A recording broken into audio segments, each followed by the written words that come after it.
Assalamualaikum warahmatullahi wabarakatuh. Selamat datang di KOKMP, Komunitas Kajian Ilmu Manajemen Pendidikan. Bersama dengan saya, Namira Khairunisa, mahasiswi Prodi Manajemen Pendidikan Angkatan 2020B. Video ini dibuat untuk memenuhi tugas dari mata kuliah Manajemen Pemasaran Jasa Pendidikan yang diampu oleh Bapak Amil Muhammad selaku dosen UNJ. Pada video kali ini, saya akan membahas tentang kegiatan sastra di sekolah. Yuk kita simak videonya. Apa sih sastra itu? Sastra adalah jenis kesenian yang merupakan hasil kristalasi nilai-nilai yang disepakati dan terus-menerus dikembangkan dalam suatu masyarakat. Karena sastra adalah seni bahasa dibandingkan dengan seni lain, di dalamnya terbayang dengan lebih tegas nilai-nilai yang mengatur kehidupan kita dan selalu kita tinjau kembali. Dengan mempergunakan bahasa sebagai alat, seorang sastrawan berusaha untuk tidak sekedar merekam kehidupan di sekitarnya, tetapi memberikan tanggapan evaluatif terhadapnya. Selanjutnya ada definisi dari karya sastra. Karya sastra adalah serangkaian pilihan pengalaman, kekayaan rohani, kehidupan dan penghayatan kehidupan bagi kita, sehingga tidak terkurung dalam dunia pengalaman dan penghayatan sehari-hari saja. Kita sering mengatakan bahwa bangsa kita berbudaya tinggi. Pernyataan itu tidak lain berarti bahwa kita memiliki kekayaan rohani. Dan di dalam karya sastralah kekayaan itu antara lain tersimpan dan bisa kita dapatkan setiap saat kita inginkan. Sastra sebagai alat untuk mengekspresikan diri. Di taman kanak-kanak, murid didorong untuk mengekspresikan diri lewat berbagai cabang kesenian. Sastra dalam bentuk bercerita atau berpidato atau melisankan puisi dianggap sebagai alat untuk mengekspresikan diri. Dalam hal ini, sastra dianggap sederajat dengan menggambar atau menyanyi. Kita semua mengetahui bahwa sastra di sekolah merupakan bagian dari bahasa Indonesia. Jika guru bisa meyakinkan murid bahwa mengarang itu sama gampang dan menyenangkannya dengan menggambar atau menyanyi, murid tidak akan mempunyai prasangka terhadap sastra sebagai kegiatan yang pelik dan susah dalam mengarang.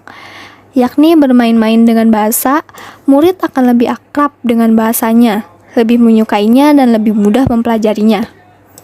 Dengan demikian, penulisan kreatif akan membantu pengajaran bahasa Indonesia.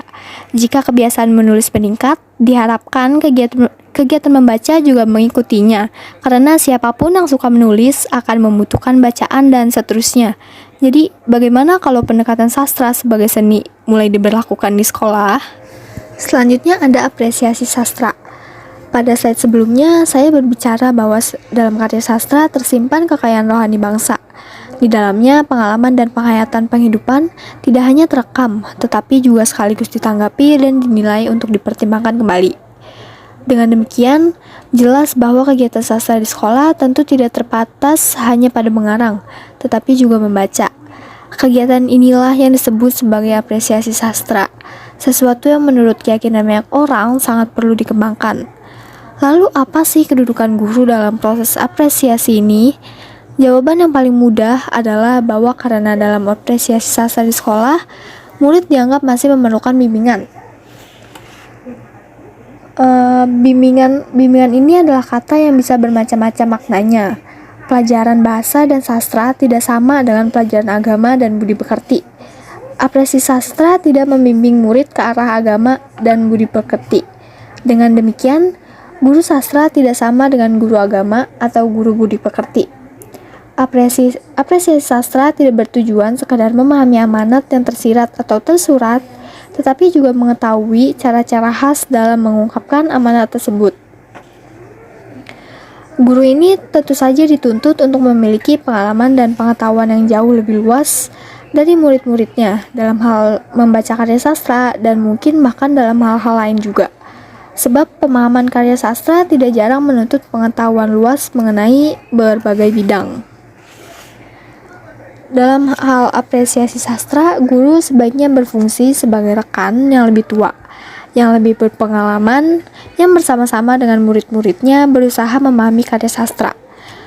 Guru sastra adalah sekadar pendamping murid-muridnya dalam usaha mengungkapkan penghayatan, tanggapan, dan penilaian pengarang terhadap kehidupan.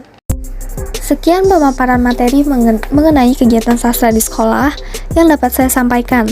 Terima kasih. Wassalamualaikum warahmatullahi wabarakatuh.